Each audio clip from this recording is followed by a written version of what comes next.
चलिए अब इस कलयुग के अंत की कथा को हम एक पौराणिक महाकाव्य शैली में रूपांतरित करते हैं, जैसे कोई ऋषि अपने शिष्यों को सृष्टि का भविष्य सुनाते हों। इसमें होगा संवाद, रहस्य, रोमांच और आध्यात्मिक दृष्टि। कलयुग का अंत एक ऋषि की दृष्टि से। भाग 1, अग्नि दृष्टि। स्थान हिमालय की गुफा काल। एक दिव्य रात्रि जहां समय थम चुका था। ऋषि वेदप्रभा अपने ध्यान से जागे। उनके नेत्रों में न केवल वर्तमान था बल्कि भविष्य की चिंगारियां भी कौंध रही थीं। उनके चारों ओर बैठे थे युवा शिष्य, ज्ञान की प्यास लिए, आत्मा की शांति खोजते हुए। शिष्य अर्जुन विनम्र भाव से, गुरुदेव, आपने त्रेता देखा, द्वापर सुना, पर हम कलयुग में हैं। यह अंधकार कब तक रहेगा? क्या होगा इसका अंत? ऋषि वेदप्रभा धीरे से मुस्काते हुए, वत्स, जो आरंभ हुआ है उसका अंत निश्चित है। सुनो, अब मैं तुम्हें उस भविष्य की कथा सुनाता हूं जो स्वयं देवताओं ने मुझे बताई थी।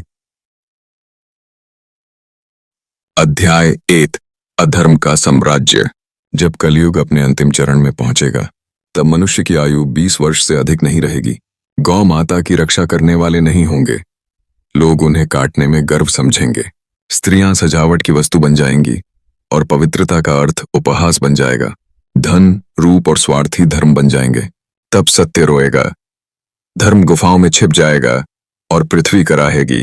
अध्याय 2, कल्कि का प्राकट्य। शिष्य वैराग्य चौंकते हुए, गुरुदेव, क्या तब कोई रक्षक नहीं होगा?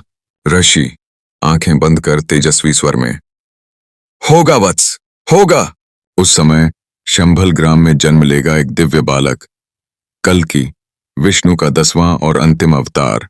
वह बालक तप करेगा, दिव्य अस्त्र पाएगा और फिर युद्ध होगा, धर्म और अधर्म का। अध्याय 3, प्रलय की रात। 7 समुद्र उठ खड़े होंगे।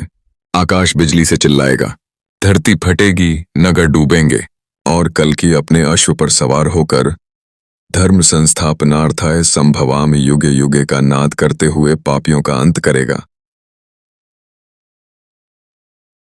अध्याय 4, नव सतयुग का उदय। हवा फिर से शुद्ध होगी। पशु और मानव मिलकर हंसेंगे और लोग एक बार फिर हरि बोल के संग जिएंगे। अंतिम उपदेश। ऋषि ने नेत्र खोले, वाणी गंभीर हुई, वत्सों, यह कथा केवल भविष्य नहीं, चेतावनी है। तुम सब उसी महान काल की संतान हो। कलयुग को केवल कल्कि नहीं हराएगा।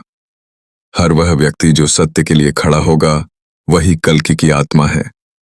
क्या आप चाहेंगे कि मैं इस कथा को अगले एपिसोड भाग 2 में आगे बढ़ाऊं, जैसे कल्कि का बचपन, शंभल ग्राम की रहस्यमयी घटनाएं, देवताओं की योजनाएं और अधर्म के राक्षसी राजाओं का उदय?